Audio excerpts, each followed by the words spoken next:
Hey everyone, it's Chauncey from Good Music to Know, and today I'm joined by Keith, the voice behind the Shivers, an NYC-based project known for its raw emotion and honest storytelling. This year, the Shivers released two powerful singles, Love is Still in the Air, a fresh take on a past favorite, and The Deeply Moving Loneliness. We are so happy to have you on Session Stories today. Thank you so much for having me. Appreciate it. Yeah, of course. So jumping into the newly released single you had from this year, so Love is Still in the Air. It's technically a rework from your 2011 album More. And I was just curious, what made you want to revisit this particular song now? I was recording in California with a good friend of mine called Wade Riff. And he just basically was recording his own music and he had this instrumental laying around. And one night, late at night, like after we're kind of like wrapping up for the day, he put it on and said, I don't know what to do with this instrumental. Can you think of anything to sing over this? And I just started singing that song. It just kind of came to me, and that's really it. There was nothing really intentional. It just sort of came together like that. And it's like doing really well. Sometimes like when you do things completely like off the cuff with not a lot of thought behind them, it can work. Yeah. Well, that was actually my introduction to your music, was this single, The Love is Still in the Air. And that actually led me down the rabbit hole of all of your music. So I listened to the More album as well. But yeah, it was on my Spotify discovery. And I heard that song and I immediately loved it. And yeah, I just kept digging. But yeah. Oh wow, that's really wonderful to hear. So you've just this is a recent thing, a very recent thing. Yeah, recent-ish. Yeah, like the last couple months. It's great for me to hear something like that. Because I've been doing this a very long time. That people are newly discovering it. That it's very nice to hear. So thank you. Yeah, of course. And then, so you have another track that you released called Loneliness. So I know you describe loneliness as a song written to offer solace in an incredibly lonely world. So I was wondering, was there a personal moment or a turning point that kind of sparked the song's creation? I struggle very deeply with certain mental health issues my whole life. And I've gotten to the point at many times where I was just ready to kill myself, to be honest with you. And music has always been my only like saving grace, really. So, I kind of go through this world in a very lonely way. Music can be sort of almost a therapeutic thing, if that makes sense. No, 100%. By writing a song and putting it out called Loneliness is maybe a way to connect with people that also feel the same way and therefore feel less lonely. Exactly. It's cathartic in a sense. Yeah.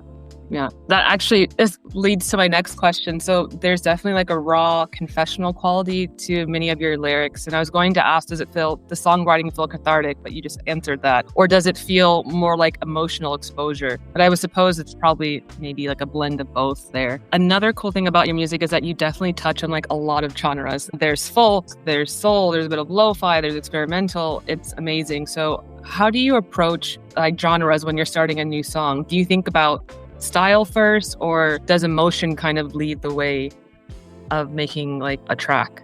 I would say emotion leads the way. I would say that my tastes are extremely eclectic. Yep. For example, last night I went and saw this artist called Tim Hecker, who is a crazy experimental electronic artist. And I mean, it was incredible. I don't really want to be pigeonholed as indie folk. I really find that limiting. And it's only a reflection of a very small part of all the different types of music that I love. So ultimately, I'm working more and more trying to innovate and make my own sound that maybe contains all of these influences, but I don't want to just do the safe, you Yeah. know. So I don't really think too much about conforming to one style. I kind of want to mix everything together. And yeah, but like you said, yeah, kind of the emotion leads the way, I would say. Yeah, yeah. And just curious, so these two new songs, does this signal the era of a new project or additional music on the way? I'm currently launching a new project called Core Wounds, and I'm writing our debut album right now and starting to write and record. And a lot of the theme is behind like kind of similar, like shame. I've become very much aware that my entire existence is based on shame. And I've thought of like almost somewhat of a concept album around this theme of shame. So this is all in the works. Like this summer, I've started the initial recordings. Things are being written, recorded. It's all in the works for this record. And in fact, honestly, I've started playing with this guy named Aaron Monis, an amazing guitarist. And we've been playing some shows. And so that song Loneliness, I feel like the one I released, I have this problem where I just release songs that are like not complete. And then I'm like, why did I just release essentially a demo? And we've like improved that song so much that I'm going to re-record it. And I think it's much better now. That was almost like a sketch. So yes, there's a new album in the works and a new project in the works. Yeah, yeah. I think that's really great to have a topic that's so vulnerable, especially a concept around shame. I definitely think a lot of people can relate to that feeling. So it's great to actually kind of hear those emotions be represented in music. I'm sure it'll make a lot of people feel less alone. So that's cool that you're opening it up and sharing that part of yourself. And if someone was just discovering your music today through Loneliness, what song from like your back catalog would you want them to hear next? I personally think it's sort of like it's similar to what you said, to what I just said. There's a song I wrote called LIE, which I think probably still to this day, I would consider maybe what I consider to be the best song I ever wrote. Yeah. I've recorded it 3 times, or maybe 4. This gentleman, Aaron, we've been playing shows and he's playing on it. And so even then I think, oh man, I need to record it now that Aaron's involved. But I would point people towards the song LIE. Yeah, yeah. Very nice. And so I know you've been doing music for a while. So what does success mean to you now as an artist? And has that changed from when you started? When I started, I came up in New York City in the early 2000s. Yep. And so I was playing shows with people like Sharon Van Etten and The Strokes and Interpol and the Yeah Yeah Yeahs and Phosphorescent and Deer Tick and a lot of these indie bands that went on to various levels of success, like commercially. Yeah. I never really, reached that point exactly. But I think maybe when I was younger, I considered success a record deal, being able to make a living and not having to have a day job. And,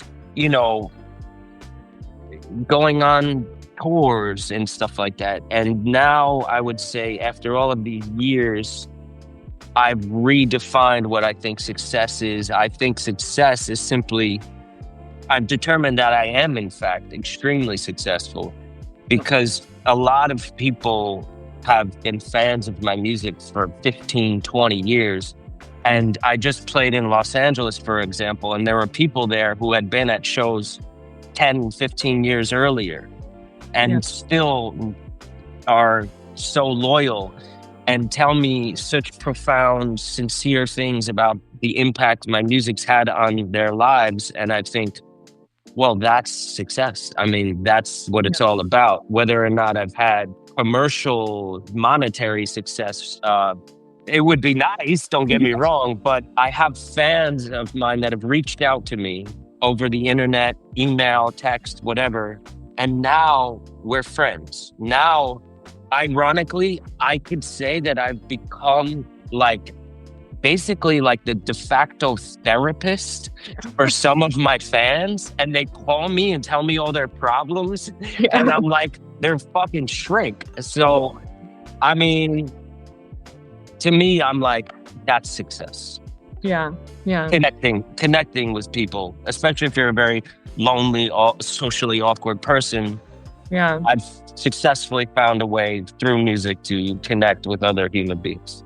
Yeah. Yeah. That's awesome. And I always like to ask this question, but what do you hope listeners take away when they listen to your music? Is there a feeling or a message? I don't know that there's a message per se, but I mean, people, whenever anybody at a show or anybody writes me or tells me that I made them cry, I'm like, I hope they cry, really. Because I can think of myself when I listen to a song that makes me cry. I think